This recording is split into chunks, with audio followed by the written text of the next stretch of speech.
Hey guys, welcome to Just a Girl on the Floor with the SP404. Today I'm going to make a step-by-step walkthrough on how I make a beat on the SP404sx using the pattern sequencer. And all the samples that I'm using I'm going to link in the description below so that if you want to literally follow along step-by-step, you can do that. Alright, first of all, I'm using this microphone to speak to you. So I will be toggling between having the mic on and actually doing stuff on the SP. Some processes I can't have the mic on and do, so I'll always explain to you what I've done before or after I do it. Now, first things first, I've loaded some samples on some banks, and let me just show you what they are.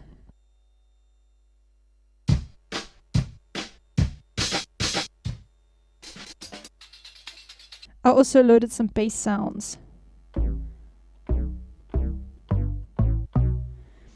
Those are just some bass sounds. I made them in Ableton, exported them and put them on my SP404, and you can get them in the link below.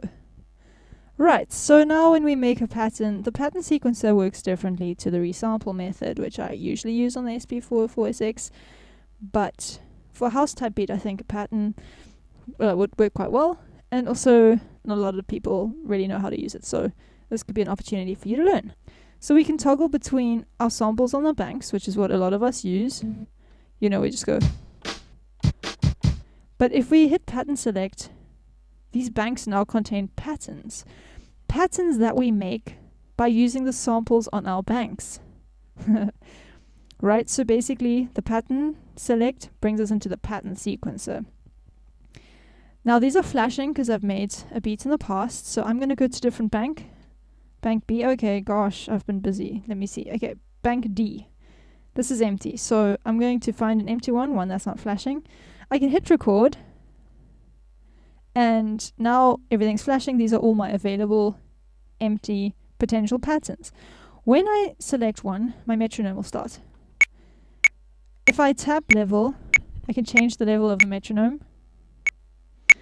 If I hit BPM, I can change the BPM of the metronome using this encoder number 2, which is like the third one. I'm going to go 131, and I can also change the length of my pattern. Now, let's just cancel that quick. I'm going to set my length to 8, even though I'm really only recording a 4-bar drum loop, and I'll just record it twice on the pattern. What else? Oh, and the pattern sequencer, we can also quantize, which for this housey type of music that I want to make, house is probably the wrong term, but you'll see what I mean, then quantize can work for me. So, let's do this.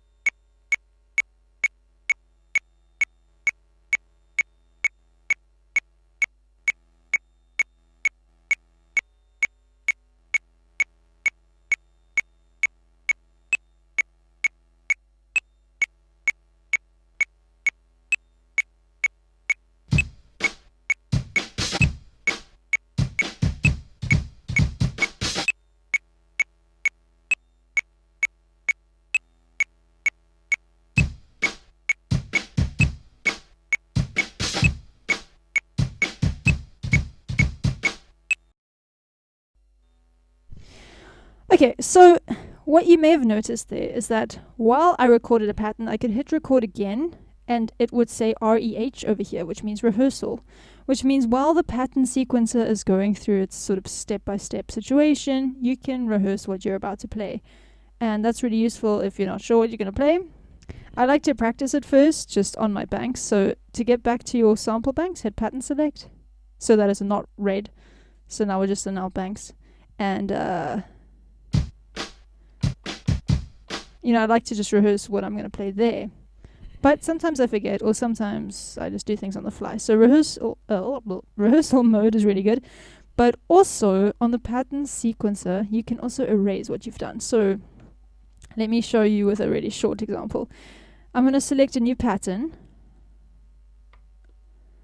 Am I going to do this? Yes, I am. I'm just going to make it quite short, right? Because I'm just showing you something quick.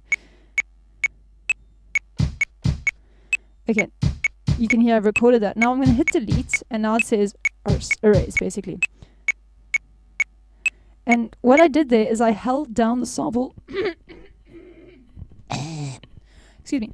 I held down the sample that was recorded while, you know, in this record delete mode. And when it erases something, you would have noticed that there were little dots, and that's showing you that it's erasing something. I'm gonna copy what I just made. So I'm gonna be in my pattern selector. This is the pattern I want to copy. So I go function, hold that down, hit 1 because it says copy. I want to copy number 1, and I want to copy it to bank 2, right? And then I hit record, which is flashing, which basically just does the thing. Okay, cool. Now I want to layer on top of that, so I'm just gonna hit record, hit number 2. It's not flashing because there's already something in there, but basically I want to edit what's in there, so I'm gonna hit that, hit record. I'm gonna rehearse things too.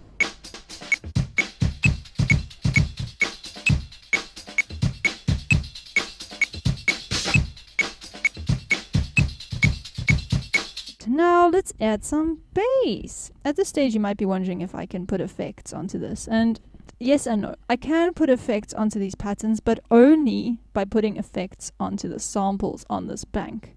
So if I realize the snare, I want compression on the drums or whatever, I have to go out of the pattern select, I have to go into my bank with the drums, I have to choose my sample, choose my effect, so compressor, which is number 12 over there, and if I want to apply the compressor to more than one sample, I have to push and hold remain and tap all the samples.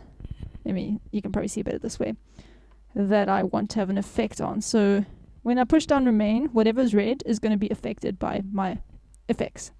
If I want to take something away, I push remain again and then I take it off.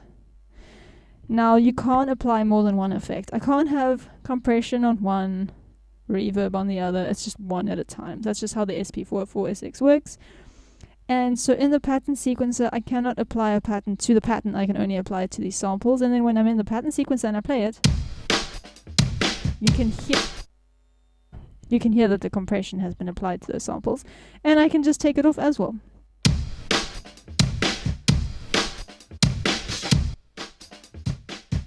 But let's first add a bass. So to do that, I'm going to copy this pattern onto the next one, because I want a record of all the different patterns. It's kind of annoying to have to delete everything later if I make a mistake, so it's nice to keep a record of everything step by step. So again, function 1, which is copy. I want to copy pad 2, and I want to copy it to pad 3. Cool, once I've selected those things, record will start flashing, and to essentially hit enter, I'm hitting record, and now it's copying it there. Cool, now my bass was on bank B. Let's hit record on here.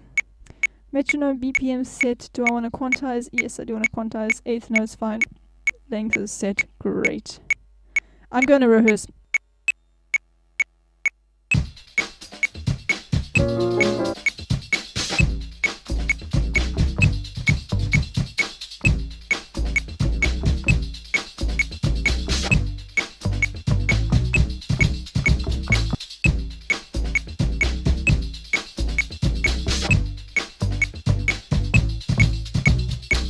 Function copy, copy 3 to 4, record, sweetos.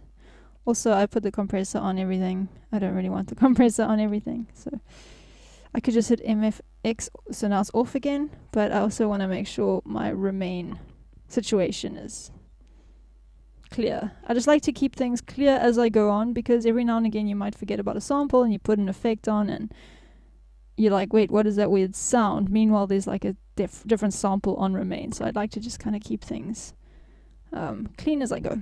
Okay, so what are we doing now? I'd like to add a melody. So I'm going to record something on my violin. I recently got an electric violin, so I've been wanting to include it a little bit more. And while playing around today, I tried it out on my SP404sx, and turns out it's super easy to record electric violin on here. I just literally plug it in and boom, so let's do that.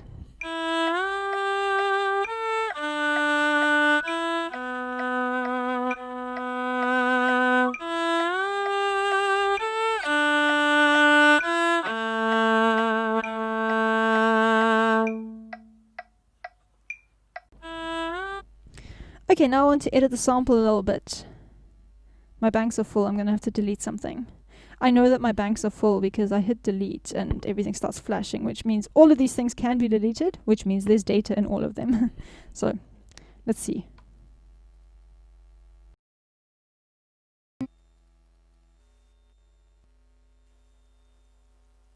Okay, Okay, sometimes you can also, instead of copying a pad somewhere else, you can exchange it. So you just saw me copy pad 8 to you just saw me copy pad 8 to pad 1 because I wanted it there. But actually it would have made more sense to exchange it, because now I've got 2 pads. I don't want 2 pads. So I'm just going to delete that again, and now I'm going to show you exchange. So function 2 activates exchange. You can see here change.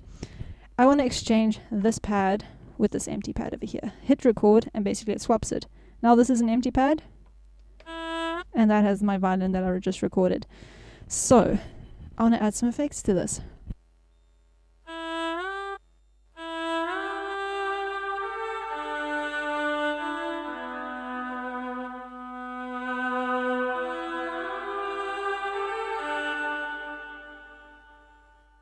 Now, since using effects on pattern sequences are a little bit weird, I'm going to resample this pattern. I'm going to resample the sample with my reverb on it onto a separate pad, and then use that pad in my pattern. Cool.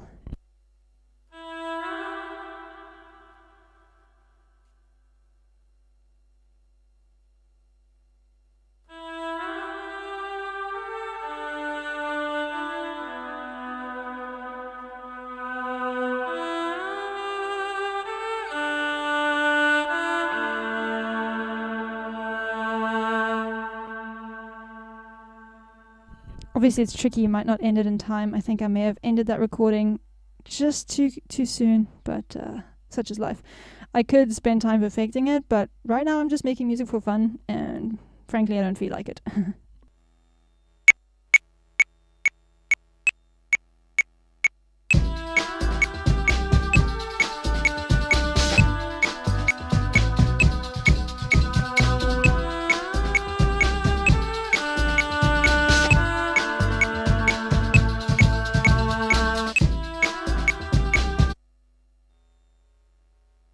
Awesome. So if you are recording like I just did by just holding the pad down, if you lift it too late, you risk kind of deleting what you recorded earlier, because it gets a bit lame. But basically you have to lift your finger before it starts playing the recorded sample, otherwise you're essentially recording over it, and it basically just cuts out. So you have to be really careful with the ends, and when we listen back there might be a little bit of a gap between the end of the loop and the beginning of the loop, simply because I was maybe a little bit too quick to lift my finger off, out of fear that I would hold my finger down too long and then potentially delete the beginning of the sample.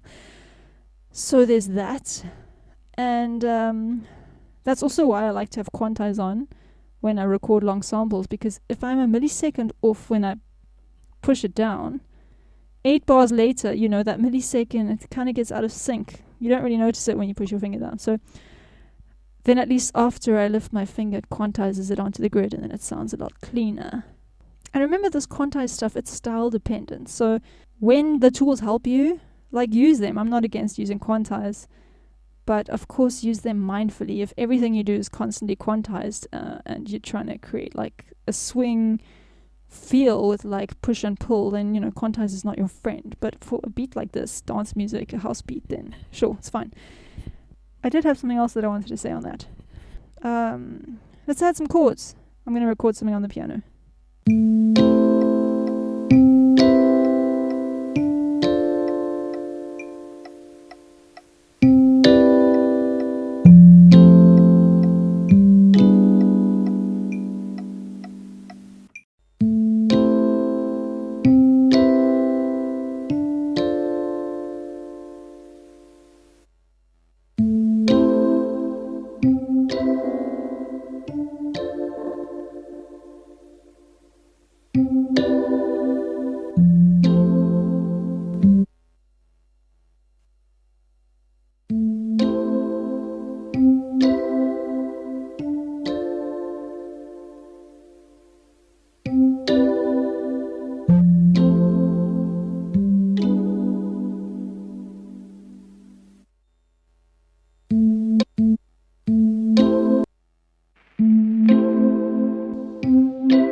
Okay, so I'm adding some vinyl sim onto the sample, and because I'm not sure how it will go in the mix, I'm basically going to play my pattern and hold this sample down without recording it just to hear what it might sound like in the mix. If I like it, I will resample that sample onto a new pad with that effect so that it can be in the pattern. So let's give it a listen.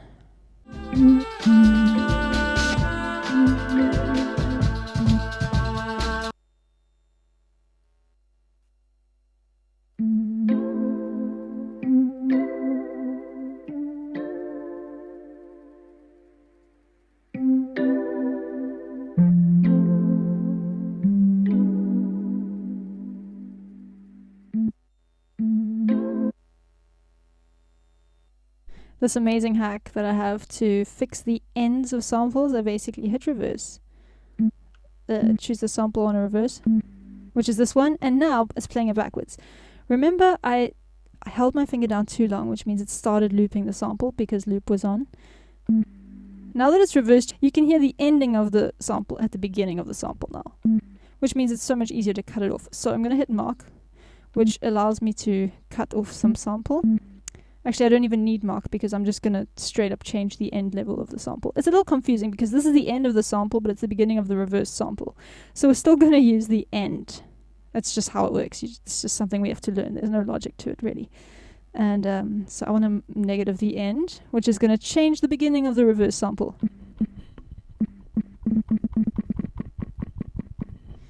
Right, and I want the attack gone completely because the attack is the start of the note that I don't want.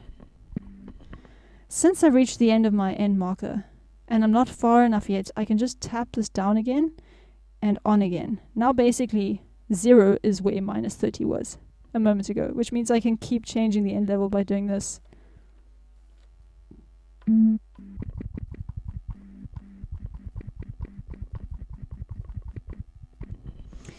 Now I want to truncate that sample, so I hit this start end so that it's not red, hit delete, hit mark, delete, and basically it's trimming the sample. And I want to reverse it again, and now we have our sample. I'm also considering adding reverb just to make it further in the background, but because there's already reverb on the violin, I'm a little concerned that it's not going to work well, but let's try.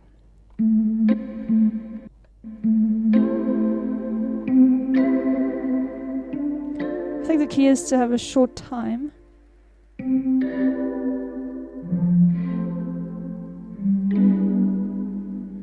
Maybe something like that. Let's try.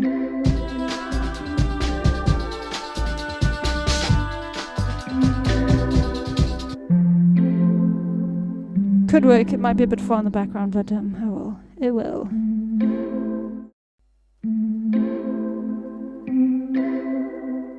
Oh, we keep having to remember which bank we were on, so the keyboard sample was F8. Wonderful. Alright, cool. So hit record. I like to have the metronome on just so that I get the start time correctly. And also quantize. Doesn't need to be that loud. Flip. What was it? F8.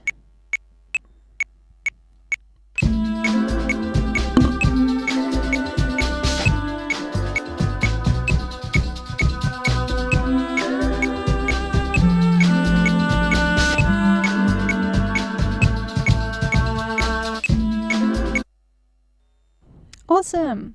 Now also you might understand why it's so important to, if you are recording externally onto your SP404sx, to use an external metronome like I did from my phone, because you can't have the metronome on SP404sx playing while you record in the resample method.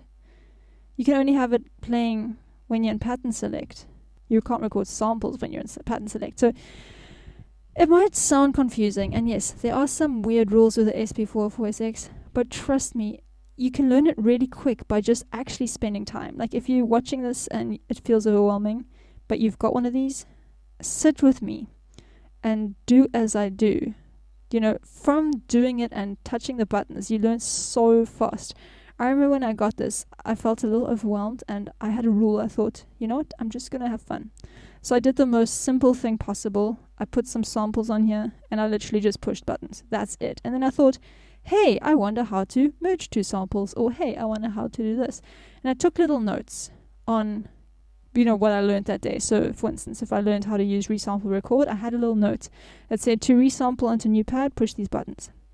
And there weren't a lot of notes, maybe one or two things every few days, And just by having a little reference, I remembered quick, because when I forgot, I just quickly looked at my notebook and I remembered. And you learn really quick, so don't be discouraged. And that goes for anything. The whole point is just to learn in little steps by steps and not bite off more than you can chew. Just think of eating a steak or, I don't know, a giant potato. You're not going to try and swallow the whole potato at once. You're going to choke. You take a bite, you chew it, you swallow it, you kind of wait for it to get into your tummy, hopefully before you swallow your next mouthful. Otherwise you might choke and throw up or whatever, Same with learning. Anywho,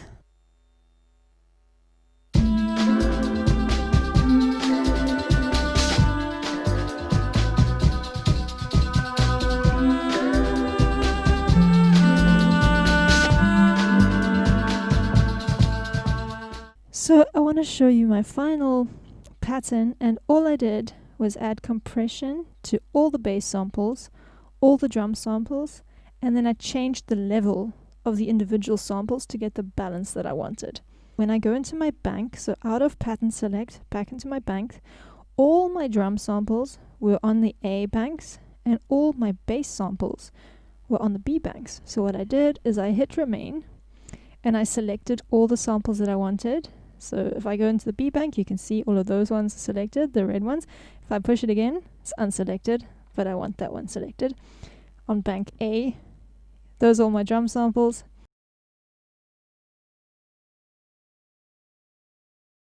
And then play it, and while it's playing, I go back into the individual samples and change the levels. So while I'm playing the pattern, I'm going to change the levels of the samples so that overall it sounds good with the compression on.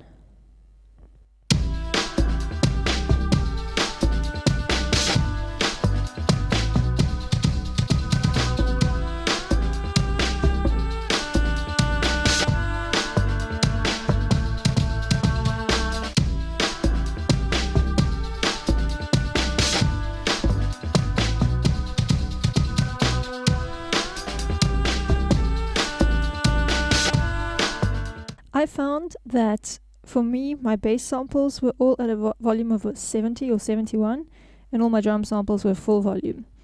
The viola and the keys, I did not have compression added to it because it just sounded a little messy. And that's it. Now remember, if you put compression on these samples while the pattern's playing, you can't put any other effects on anything else. If you really like what you did and you want to now bring it into Ableton or whatever DAW you're using, and fix it up, maybe edit it, etc., etc. There are a couple things you can do. Now, since we recorded all the patterns separately, I've only got the drums. I've got the drum and the bass, the drum and the violin, the drum and the keys. I can record these samples onto an external recorder like this.